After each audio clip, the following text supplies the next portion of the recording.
Hello and welcome to PPC Live The Podcast, formerly known as the PPC Chat Roundup. My name is Anu, the founder of PPC Live. And if you're used to hearing advice from PPC experts about how to ensure that we are keeping up with the ever-changing landscape, don't worry, you are still in the right place. But instead of relaying what the PPC experts are saying, I'm bringing the PPC experts to you. Every week, I speak to a different PPC expert about an F-up that they've made, but also how they've turned things around, which is why the podcast is all about F-ups that turned into triumphs. Today, I have the great pleasure of speaking to Adrienne Shaver, who I met in one of our fantastic communities. I think the PSA community, or might be the PPC chat community. She's in both. We're in both. And yeah, she's written for PPC Live before and also written some really great stuff about how as a freelancer to really manage your clients list properly and ensure that you're doing all the processes, putting all the processes in place to ensure for a good relationship. And this time she speaks about that kind of relationship and how she had to put a system in place to ensure that whenever she wrote a blog, she was writing about the right client in time. So yeah, she talks about an F up that she made about mistaking a client for one of its competitors. In a blog that she was writing, she talks about what that taught her, how the client experience was, and how she's still a confident paid search marketer, especially amongst her clients. So yeah, definitely a great one as freelancers and consultants in this field. So yeah, let's go talk to Adrienne. Hello, Adrienne. Welcome to PPC Live, the podcast. Hi, Anu. Thanks for having me. I'm so happy to have you on. I feel like you are definitely, as we spoke beforehand, you're definitely one of those voices that we need to hear more of. We need to hear more from, even like on the LinkedIn profile. Like, I feel like all of a sudden you popped up as someone, and one of your first posts, you were so kind to mention me that I saw of you and I was like, oh, and then I kind of did like a bit of like, and you just go down a rabbit hole of like, just start deep scrolling people's profile in a very creepy way. And I was like, oh my God, Adrienne has got so much fantastic things to share. And you've been on like other podcasts. So I'm really grateful that you're putting yourself more out there. And I'm sure our audience would love to hear from you. And for those who are thinking, like I was, earlier in this year. Who is Adrienne? Adrienne helps B2B SaaS and B2B businesses grow through her search focused strategies, combining both SEO, PPC, and AI. She's a great lover of AI and efficiencies from AI. Whether it's managing ad campaigns across whether it's Google search or YouTube, AI formats, Microsoft ads, or even just advising about how automation helps to streamline workflows. She likes to focus on what drives real results, qualified leads, high conversions, and measurable growth. And I feel like you're very good at doing that, not just in terms of like PPC search results, but actually with clients, like actually growing your client base because you've been freelancing for a while now. And on that note, I'll unashamedly plug the fantastic resource that Adrienne actually shared on the PPC Live website that was really for freelancers or, consultants who are trying to manage a large book of clients and just to ensure that you're having good attention to detail and managing that well. And I think that touches a little bit upon what the story you're going to share with us is today. Fun fact, I always ask my guests, she says that she likes posting about food content to the point that she got so good that the Gordon Ramsay's team of MasterChef even, Yeah. checked her out, saw it, liked her stuff, and you got into the process for it. And how at what stage did they go? Oh, not anymore. What's that? At what stage? So like you got through how many stages? Oh, yeah. So I got through all the way to signing contracts of Wow. like what the show was going to be like. So the process is a little bit intense. The producers meet with you, and like when they DM'd me on Instagram, I was like, yeah, right. Let me check you Right. out. Are you really a producer on this show?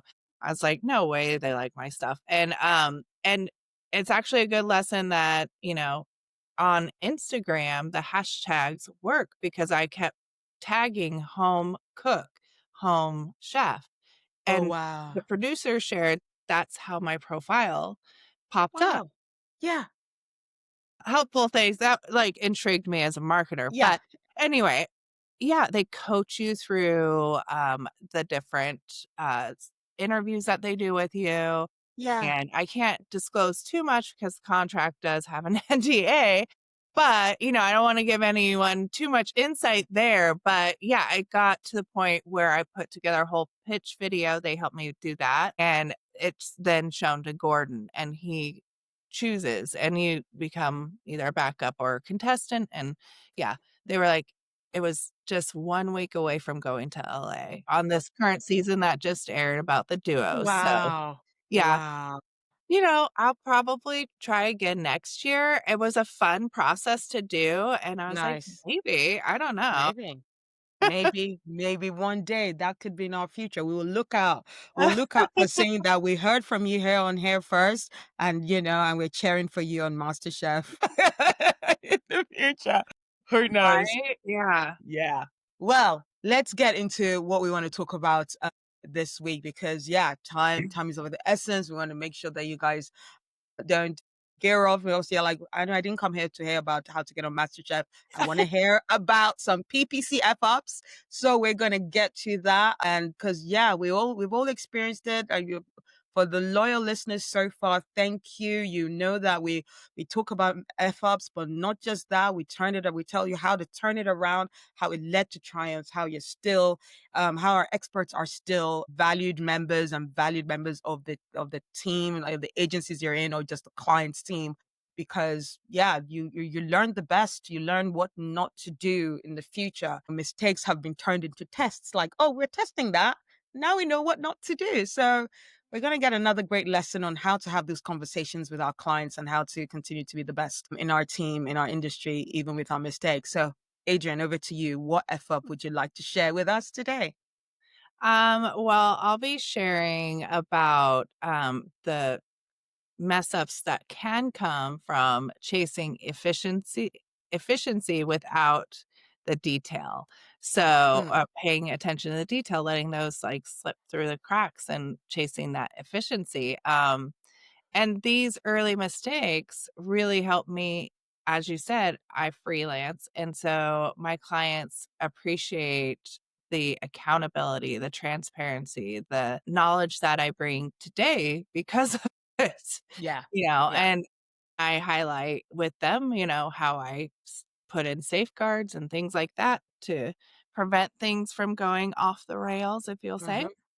So efficiency, I think a lot of people that I know who work in agencies, and I still work in agency, we get large client books and it's a lot to manage sometimes. Fortunately, that's not the case today. But when I first started out, that was about 5 years ago.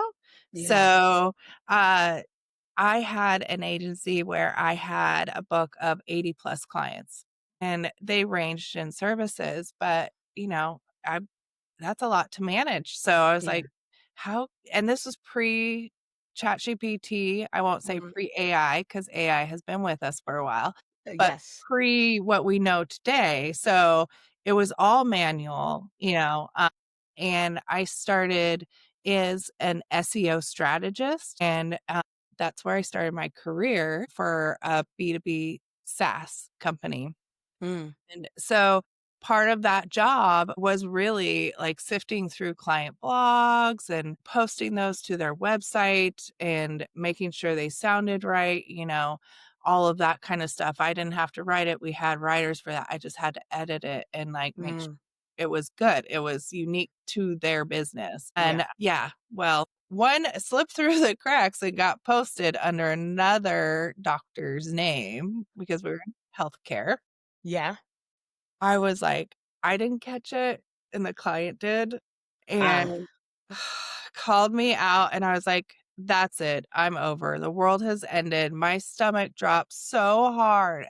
Mm, In the early days, mistakes, you feel like you've done something massively wrong, right? It took me a while to, like, realize you're gonna mess up, but yeah. my manager was great about leading the call with the client, so I got Great. to observe how to do that, but I took full accountability and, like, here's what I'm doing to prevent that Yes. from happening next time. Here's some Yeah. guardrails, and but, you know, So that was like a kind of first time where I had to face a client Mm, mm, after a mistake. And yeah, oh my gosh, yeah, I was like, "You're probably gonna fire me, right?" And they were like, "No, no, this happens." I was like, yeah. "Okay." Bless. So you're saying that you put the wrong client name in an ad copy, something that went live Uh, on a blog. on So a blog. on Okay. there, yeah, so it referenced the wrong client Oh, in the content yeah, yeah, because, we did outsource our writing, and again, pre-ChatGPT, they're yeah. paid by piece, right? So Right. sometimes they're chasing efficiency over Yes. detail, and Yes. I was that last final eyes kinda check thing, and I did not get it in time, but, and I was like, "Okay, I'm never gonna make another mistake," and Yeah. no, I'm here to tell you, I still make them today, and I mean, not as big, and I know how to handle them better, Yeah. but, like, with ad copy too, there's another example there as well, like, a lot of my early job when I moved into, like, the paid side with Google and Microsoft and YouTube, we had Meta as well, and so I had to write lots of copy for Meta and Google, and I thought, "Wow, wouldn't it be great to have a sheet that just had my like, the different client verticals and, like, quick Yeah. filler copy," right? Because again, Yeah. pre-ChatGPT, I was like, "Yes, this is a very good idea." Yeah. Till, I had 2 accounts they were like med spas, and so they were laser lipo and all of that, and I used the same lines. And Okay. the client didn't catch it this time, but Okay. my manager caught it and she was like, "What is happening?" And because I Oh, had to run all my ads by her before they posted, okay. right? And so Okay. that was a guardrail in place, Yes. and she's like, "This is the same. I can't send this to the client for approval, right?" Yeah. And I was like, "Oh gosh, yeah." So I created this doc and I went into what I did and she's like, "Yeah, we can't do that. It's too Oh, risky." Like, I was yeah. like, "Okay, Yeah. noted." Got it. Got it. Scrap the filler doc. Don't do it. Yeah, and I rewrote everything, and from then on, I keep separate copy sheets for Mm. every client, plug in my 90s playlist, and go to work. Music helps me get inspired about what Yeah. to write. I'm like, "Hmm." Yeah. Yeah. Whatever inspiration that you need for doing those kind of things, definitely work on that. And what would you say to like what you kind of didn't do, you felt like you didn't do? So like what's your really your biggest takeaway that people should take us to make sure you do these certain things or make sure you don't miss these certain steps to ensure a mistake like that, to try to really avoid a mistake like that happening. Yeah, so I think I would just let people know, just keep in mind, mistakes are always gonna happen. What like, have forethought on the guardrails you're gonna put in, right? Yeah. So, we don't have outdated messaging, like, this is a common problem too, like, not updating messaging at frequent cadence even for search, and so I would say, for the areas of your job that really require a lot of detail, Mm, build out those guardrails and yeah. checks and balances. And also, because I am still in house, I always ask anyone who's willing to give second eyes. I'm like, Yeah. please, I'm not perfect. Yeah. Don't try to be perfect. Like, Yeah. progress is the goal. And, just know that you're gonna mess up and it's okay. It's okay. Yeah. I don't Yeah. think there's any perfect people in any industry. Never gonna be a guru or an expert. I don't want to be. You Um, never know. You never know. no, These things no, is no. just it takes time and consistency and a buildup of knowledge, isn't that? Yeah, I yeah, mean, you have we to, yeah, that's the thing. You have to make the mistakes. Yeah. because that makes you a better PPCer, Yeah. right? So you Yeah. learn what to do, what not to do, which sources to trust, which not to trust, and then form that into your own POV and style of Yeah. management. Yeah. Absolutely. Absolutely. That's like, yeah, that's a great message for everybody. Like the whole getting to the stage where you're a guru requires you to have done a lot of the work, make a lot of mistakes, realize what guardrails needs to be put in, redefining new guardrails, realizing that, oh, okay, I didn't put that guardrail in place. That's what I need to do next time. And that's what it takes. It's not just all those who are like, oh yeah, we hit 5 million in revenue and we're always increasing. And CPA is the lowest it's ever been. And Yeah. yeah, 10xing ROI. yeah, yeah, Yeah, yeah, right, and, I think because I also contract too, the clients that I have today really trust me because I'm very transparent about my processes. I good, take accountability into our relationship, fantastic. both sides Yeah, need it, yeah, and, they appreciate that if something's not going right, that I come mm, right away, and I said, yeah, "Here, something has gone wrong, yeah, our spend is crazy, but yeah, here's what I know about it and what I'm doing about it." That's yeah, what's appreciated too, so yeah. I'll also throw that in there. I'm sure, which is really, really good to have. Um, Someone is going through the same issue that you just had. What's your advice to them? Like, and the client found the mistake. They're a bit, like crapping themselves at the moment a little bit. What's your advice to them as to what's the next step to take? Yeah, well, go outside, take a breath. Yeah, Um, we feel a lot of pressure, and as we should, because we are money managers, ad managers, yeah, all of that, and it's very important, and I treat it like it's my own. But I would say, just immediately call it out. yeah, If you're a freelancer and the client notices it, then have a chat with the client and mm, say, "You know what? You are right." mm-hmm, Don't try to go in denying, and then if mm-hmm. you are an agency, whoever you have, in management, just be like, "I need to own this. I did this, and here's how I know I cannot do that again." Like, think Yeah, about how you're not gonna do it again. What yeah, steps are you gonna take? So, yeah. yeah. Yeah. No, absolutely. I think that a lot of our experts say that take a breather, take ownership, take accountability. You've talked about that several times now. And yeah, yeah, guardrails. Guardrails are the important things.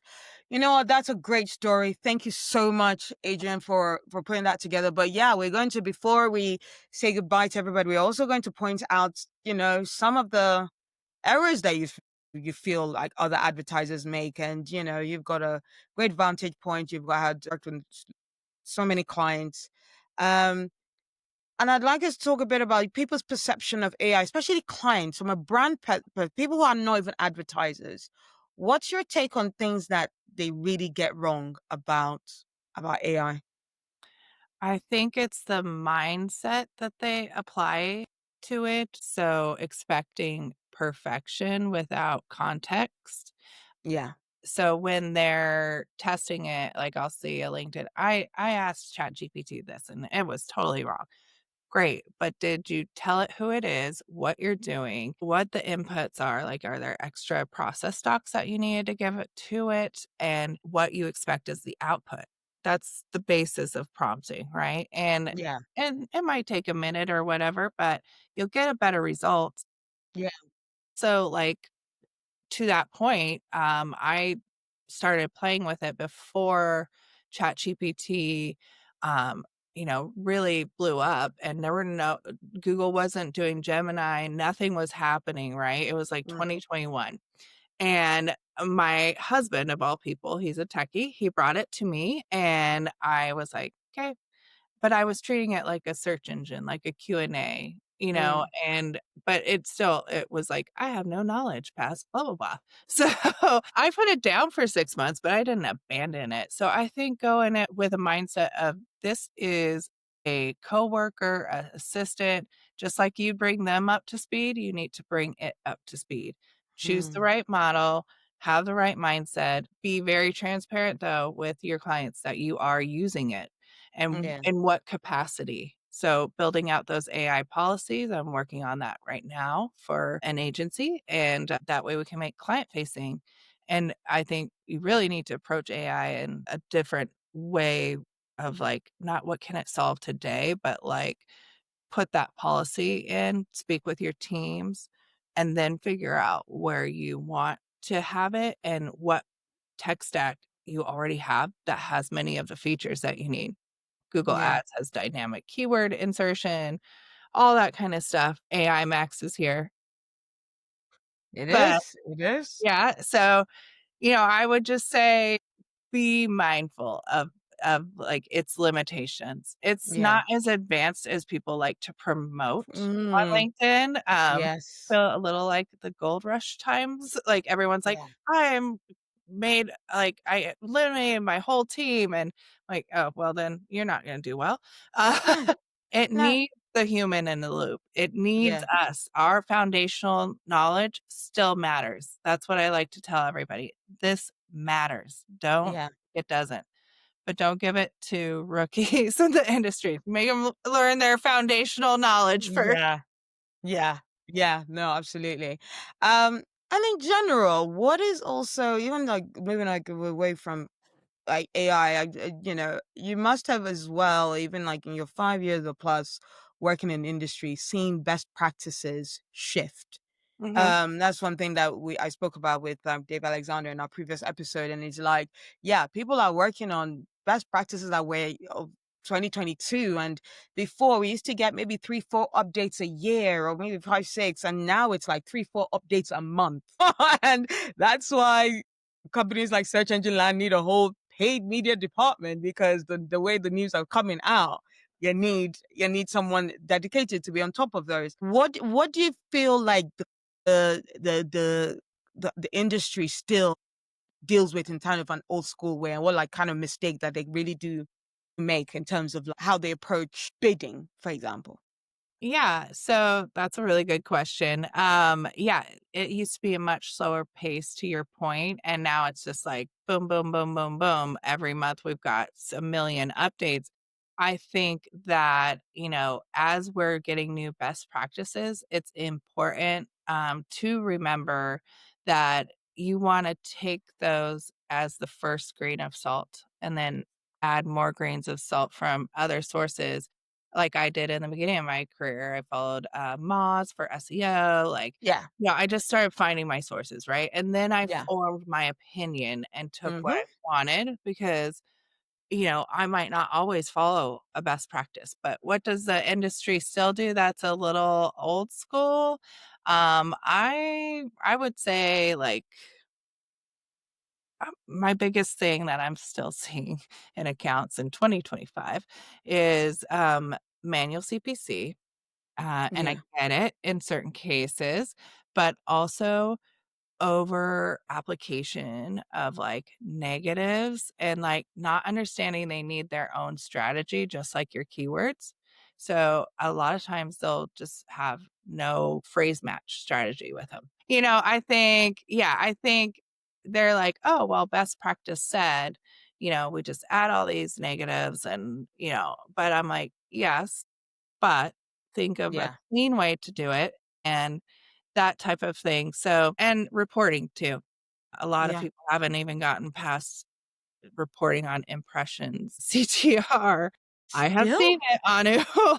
Oh. So, like, fortunately, that's not the case today for me as a contractor in my agency. We do great reporting, and I'm even adding on to that now. But yeah, I would say reporting still has a long way to come. I'm seeing Mm-hmm. Excel formats with, yeah, and you can do it in that, but you want to go deeper. Deeper matters. We have insight deeper down the line. To me, Mm-hmm. those are just mechanical. Mm-hmm. like mechanisms to know if things are going right on my side. Yeah. Yeah. Absolutely. Absolutely. Totally agree with you. So I've just got like a couple more questions before we wrap up this fantastic episode that you've made kindly so make time for. And one of the exit velocity questions that I like asking is like, in this industry, I'm sure you said you've followed some really great people, and you said it before, even though as we started recording, that you kind of curate the people you follow. And I just want us to speak on just the theme of this whole podcast about talking about F ups and how it turns into triumphs. And I don't know about you, I don't see enough people talking about how things have gone wrong. And then you kind of, yeah, especially the juniors might have that whole sense of like, because they think everything should go right. When they make their first mistake, they're scared shitless, and that shouldn't be the Right. way, right? So why is it important that we do talk about these kind of like mistakes that we've made early in our career? Because no success comes without failures.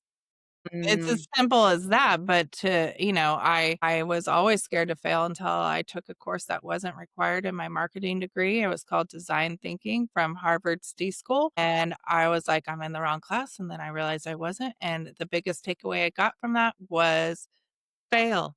Fail often, but fail, when you make those failures, make sure like you learn from them and you yeah, highlight them. And actually, like one of my coworkers in a new agency that I'm with was really great about posting a very vulnerable moment in a client relationship. And it was great because, yeah, yeah, like then okay, I don't have to be perfect. You don't have to have a full on panic attack like I did daily in my yeah, first year or 2. So, I would love to see more posts about that personally. yeah, I think that's what I wanna do if I ever start writing and posting, but, because it is very important. Like, yeah. there you there's no way you had all unicorns. That's what I say. No, There's yes, just no way, absolutely. or you're not actually practicing as Yeah, Google Ads manager or yeah. Microsoft, whatever you're doing. Yeah, yeah, absolutely. Absolutely. When you share that, that's some very good feedback for us. And so before you go, we've got one last very non-PPC, just a nice chill. How do you see your career so far? If your PPC career were a movie, what would the title be? Oh my god.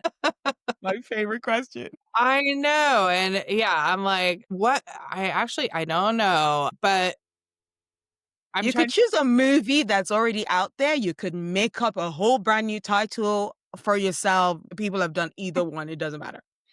Okay, well, I'm trying to think of, like, a scary comedy that I know because that's how I feel about it. Like, some days it's really funny, other days I'm, like, frightened like the Scream guy or something, but I don't know what I would title it, but that would be the genre of movie, like a scary Okay. comedy for sure, because, yeah, you're always yelling at the character, "Don't go down in the basement, don't Yes, do it," and yes, they're all yes. making these mistakes, and that's, kind of what. Almost like Scream, like how they Yes, did that's like what the I'm thinking, parody right? of parody. The funny versions too, like the Wayne brothers that did the, funny versions of them. I Yes. love those as well. So, yeah, I would say that would be the genre of movie and still is, so for me.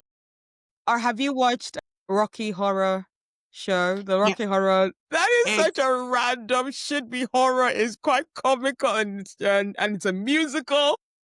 oh, yeah.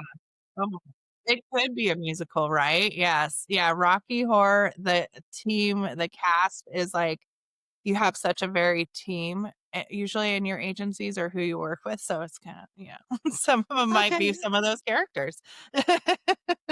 So we could call it possibly the Rocky Horror Show kind of thing. Just your character, just your career.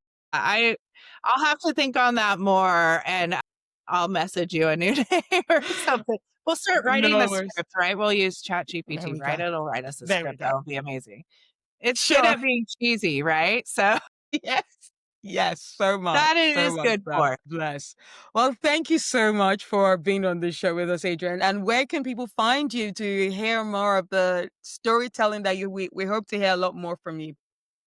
Yeah, so I'm primarily on LinkedIn, and so you can find me there if you want. I invite, casual conversations, and Mm, if you ever wanna grab a virtual coffee and have questions, hit me up there. But yeah, that's where you'll see me a lot of times. amazing. Yeah, and Slack PPC related. Sure. I wanna Yeah. give love to those, PPC Sure. chat and PSA, great safe spaces to ask your questions. Amazing. And we'll share the links to all of those in our show notes or yeah, in the show notes for that one. So check that out. We'll share Adrian's LinkedIn profile. We'll share with you like the how to join the PPC chat Slack, how to join the PSA Slack. You've got the, like Google Ads Liaison there, Microsoft Ad Liaison there. People Yep. have been doing this for 10 plus years. People who count themselves as the veterans, but don't like really posting on LinkedIn. People not even count themselves are the veterans of our. I just don't Yeah. necessarily like they're using the word veteran unless they use it because it makes people sound a little bit Yeah. like quite old and ancient. They're not old and ancient. They're still very relevant to what we need to be doing today, but they've seen the industry evolve from what it first was and are Mhm. still succeeding in it now. So definitely the people that, yeah, you want to be asking questions for, and they're very gracious with their knowledge too as well. Adrienne has been today as well. So please, thank me for her. Do check her out on LinkedIn, follow her. She's been a great advice for us today. So yeah, thank you so much for being with us here today, Adrienne. Alright, thank you. Thanks. Thank you so much, Adrienne, for that fantastic sharing, more like it, of that story of that effort that you made. And yeah, guys, remember things are changing so much. Things are evolving so much. What is best practice a few years ago is not what's best practice today. And yeah, so beware about all these new updates that come out. Give it some time. When you test it once and it doesn't work, it's not a bad idea to come back to it later when it's more mature, when Google has done a lot more work on it actually to see whether it'll give you different results. So yeah, go boldly into those testings. And remember, for details about that fantastic episode, just go to podcast.ppc.live to get the full transcript and full show notes and all the links that we talked about and how to join those communities that we mentioned. And you'll find all those links there. Yeah, PPC Live is happening on October 22nd. The date is coming closer and closer. September is almost over, meaning it's almost there, the month for our last event of the year. So if you want to join that, you don't want to miss 3 fantastic talks, really getting insider knowledge on, very practical things that you can implement for your campaigns for Q4, for Q1 2026. You definitely don't want to miss this event. We are going to be talking about the future of PPC. We're going to be talking about tests that you should be implementing and successful tests that, one of our speakers has actually ran and implemented. And also just talking about how paid search is really key in the ecosystem of marketing. Those are really talks that you really want to be a part of. So yeah, go to ppc.live for your tickets. The early bird sale is still live, so make sure you don't miss out on that. And yeah, before I leave as well, I'm delighted to share that I do PPC mindset coaching. So if you go to themarketinganu.com and book some free discovery time with me so that we really delve into like what it is that your issue is, what obstacle that you want to, get over. Sometimes it can be ourselves. It can be our imposter syndrome. So I'm really excited to help you get over those things if you'd like someone to talk through about that with you and put you on more platforms that you'd like to be on. So yeah, just go to the Marketing Anu for more details for that or DM me on LinkedIn. I'm happy to hear on either platform. So yeah, I hope you've enjoyed that episode and I look forward to bringing more PPC F-ups and triumphs next week. Thank you. Bye.